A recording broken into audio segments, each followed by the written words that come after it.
Back in the mid-1990s, one particular air superiority fighter was causing quite a stir in the West. Rising from the ashes of the post-Soviet breakdown of the military-industrial sector, the Sukhoi Su-37, NATO codename Flanker F, actually had its roots in the 1980s. It was developed as an advanced derivative of the Su-27 family, themselves highly successful multi-role air superiority fighters in the Soviet and Russian air forces that were conceived in response to the American F-15 Eagle. The Sukhoi Design Bureau had started research on thrust vectoring in around 1983, when the Soviet government had requested that Sukhoi develop an enhanced upgrade of the Su-27, the Su-27M. Why is thrust vectoring so important, and does it really deserve much attention? Well, thrust vectoring technology allows an aircraft or missile to manipulate the direction of thrust, allowing the control of the attitude or angular velocity of the vehicle. In space, for instance, thrust vectoring is the only means of manipulating the attitude of the craft, as aerodynamic control surfaces such as ailerons and elevators don't work. In atmosphere, thrust vectoring in 2 dimensions is best exemplified by the Hawker Siddeley Harrier, an aircraft capable of vertical takeoff and landing, or VTOL, due to the Rolls-Royce Pegasus engine that could alter the exhaust flow up to 90 degrees. More recently, the Lockheed Martin F-22 Raptor uses 2D thrust vectoring, as does the F-35 Lightning II-B variant. The former only uses thrust vectoring to enhance pitch control, whereas the latter makes use of the technology to achieve VTOL. It must also be noted that these Western examples do not use 3D thrust vectoring, and moreover do not strictly use thrust vectoring technology in the pursuit of supermaneuverability. This was absolutely not the case with the Soviet and later Russian aircraft. Under the directorship of Mikhail Simonov, the chief designer of the Su-27, Sukhoi and the Siberian Aeronautical Research Institute studied axisymmetrical vectoring nozzles, a departure from the 2D nozzles that had received attention in the Western media at this point.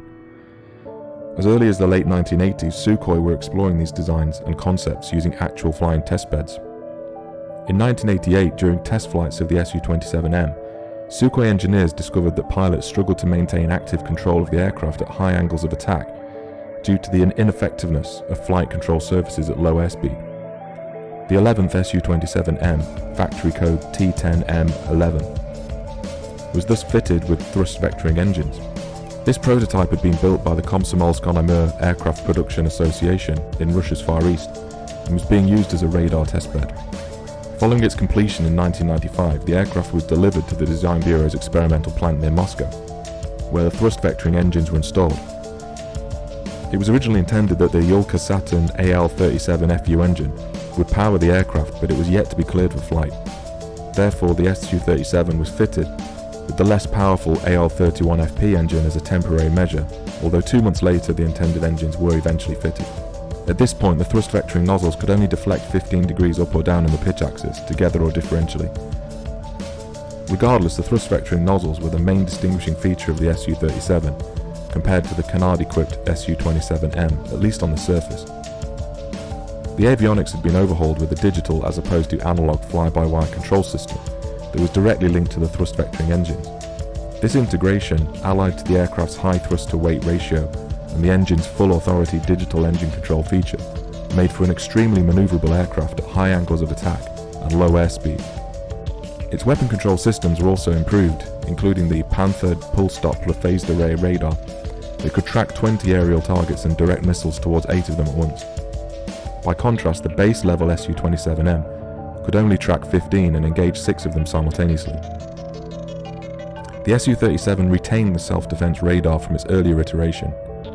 The cockpit layout had also been enhanced with a heads-up display and 4 multifunction color liquid crystal displays arranged in a T-shaped layout, presenting navigation, weapons, and systems information to the pilot.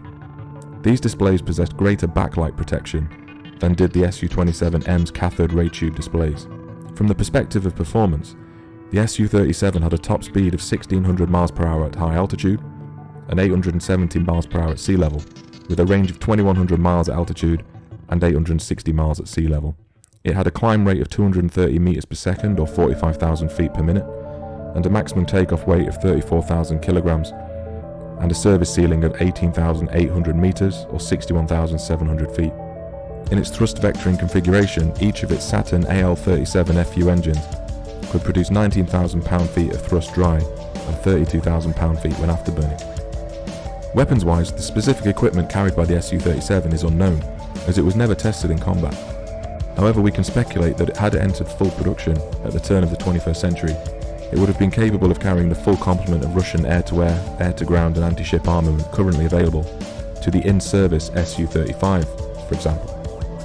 The Su-37 had 12 hardpoints, consisting of 2 wingtip rails and 10 wing and fuselage stations with a capacity of 8,000 kilograms of ordnance, as well as the obligatory 30mm autocannon. It may also have carried anti-radiation weaponry, as well as a variety of laser-guided bombs. The Su-37 made its debut in a distinctive sand and brown colour scheme on the 2nd of April 1996 at the Zhukovsky airfield near Moscow, piloted by Yevgeny Frolov. In the absence of satisfactory funding from the Russian Air Force in the wake of the breakdown of the Soviet Union, Sukhoi had to finish the project using revenues from the export of Su-27s to China and Vietnam. The Su-37 was publicly revealed at Zhukovsky later in the year, and it received its official designation. Subsequent flight testing revealed the impressive super maneuverability of the Su-37, thanks to its thrust vectoring engines. New combat maneuvers and tactics would emerge, greatly enhancing the aircraft's effectiveness in dogfights. One such technique was the Super Cobra, a variation of Pugachev's Cobra, that was demonstrated when the Su-37 made its appearance at the Farnborough Air Show in England in September 1996. Piloted once again by Frolov, the aircraft pitched up 180 degrees and maintained the tail-first position briefly, which would theoretically allow the jet to launch a missile at an adversary in combat. The Super Cobra would mutate into the Kulbit maneuver, the somersault, in which the Su-37 performed a 360-degree loop, the loop with an extremely tight turning radius equal to the length of the aircraft itself. In the opinion of test pilot Anatoly Kvocha, this ability would have been a real asset during close-quarters dogfights. Although impressive, critics have questioned the practical utility of such maneuvers, given the loss of kinetic energy and the implications should the pilot miss their first shot on target. The aircraft would perform again at the Paris Air Show in 1997, on the last day of the event, and was recognised as the standout performer. Subsequent public appearances included the MAX Air Show in Moscow, the International Defence Exhibition in Dubai, and the FIDE Air Show in Santiago, Chile, as the authorities attempted to show off the aircraft for export. With the expiration of the engine's service lives, the Su-37 later had the AL-37FUs replaced with standard AL-31F engines, and these lacked movable nozzles and thus the thrust vectoring capacity, although this was somewhat offset by updates to the fly-by-wire control system. The French avionics were replaced with Russian designs and flight testing resumed in October of 2000. Sadly, in December of 2002, the flight test program of the Su-37 was ended when the aircraft's port horizontal tail broke off during a high-G maneuver, causing it to crash near Shatura outside Moscow. The pilot, Yuri Vashuk, was able to safely eject and get clear of the aircraft. It's thought that the years of testing and development on the plane over the previous 6 years caused a structural failure due to repeatedly exceeding the airframe's design load.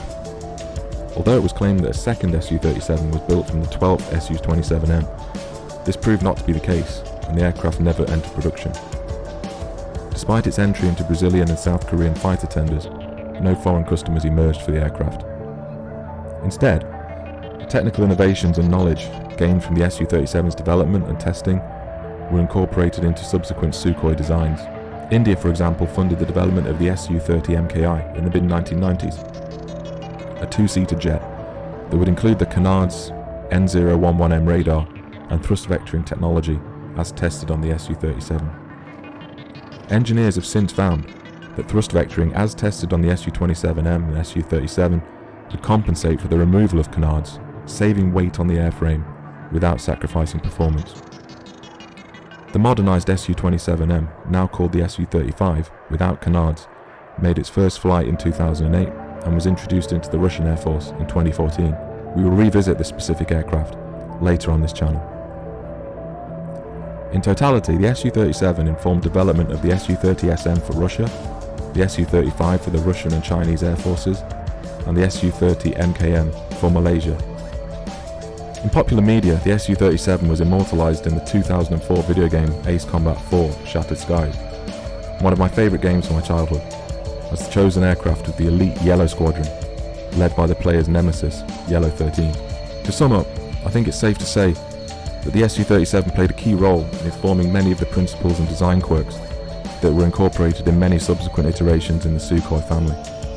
It could be said that the DNA of the Terminator is present in several versions around the world, even if the original aircraft sadly no longer exists.